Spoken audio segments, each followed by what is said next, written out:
musique douce et inspirante en fond. Vous savez, parfois, le destin place sur notre route des épreuves qui semblent insurmontables.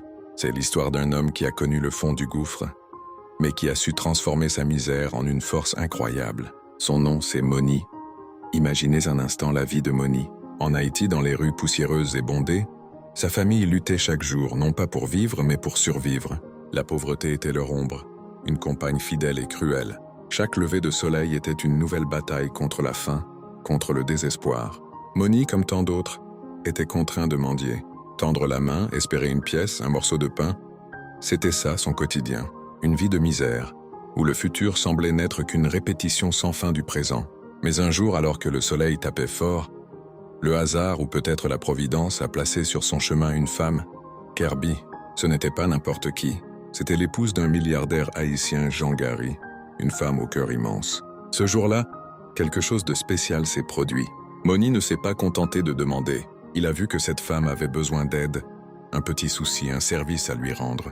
Avec la noblesse et l'honnêteté qui le caractérisaient malgré sa situation, il l'a aidée, sans rien attendre en retour. Il lui a rendu un bon service, comme on dit chez nous, un geste simple mais qui venait du cœur. Profondément touchée par sa gentillesse et sa dignité, la femme n'a pas pu oublier ce jeune homme. Elle a vu en lui bien plus qu'un mendiant. Elle a vu un potentiel, une âme pure. Elle a décidé de ne pas lui donner une simple aumône, qui soulagerait sa faim pour un jour. Non, elle a décidé de lui donner une chance. Une vraie chance de changer de vie. Et c'est là que tout a basculé. Grâce à son aide, Moni a pu sortir de la rue. Il a eu accès à l'éducation, à des opportunités qu'il n'aurait jamais osé imaginer. Il a travaillé, il a appris, il a gravi les échelons. L'homme qui tendait la main est devenu un homme qui serre des mains. Un entrepreneur prospère. Moni est devenu riche. Pas seulement riche en argent, mais riche d'une expérience de vie incroyable. Mais l'histoire ne s'arrête pas là, car Moni n'a jamais oublié d'où il venait. Il n'a jamais oublié le goût amer de la faim, le froid des nuits passées dehors, le regard des passants. Il savait que des milliers d'autres vivaient encore ce qu'il avait vécu. Alors, il a pris une décision qui allait changer le visage de sa communauté.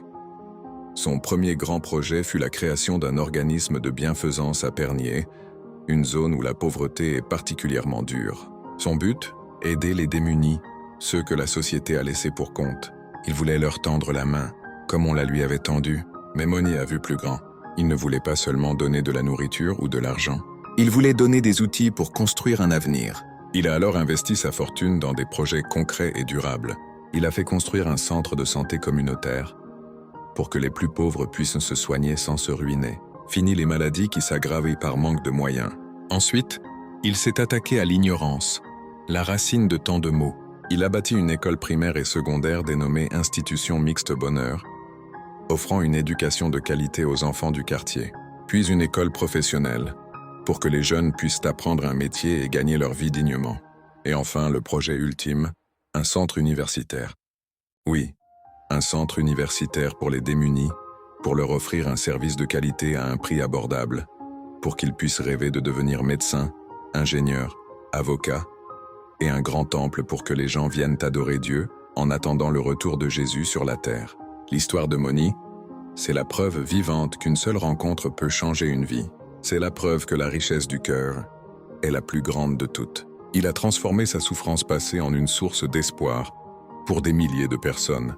De mendiant à bienfaiteur, Moni a montré au monde que peu importe d'où l'on vient, ce qui compte, c'est ce que l'on choisit de faire avec ceux que l'on a, une véritable inspiration. Selon une idée originale de Jean Gary Bonheur. Merci de partager l'histoire de Moni à tous vos contacts.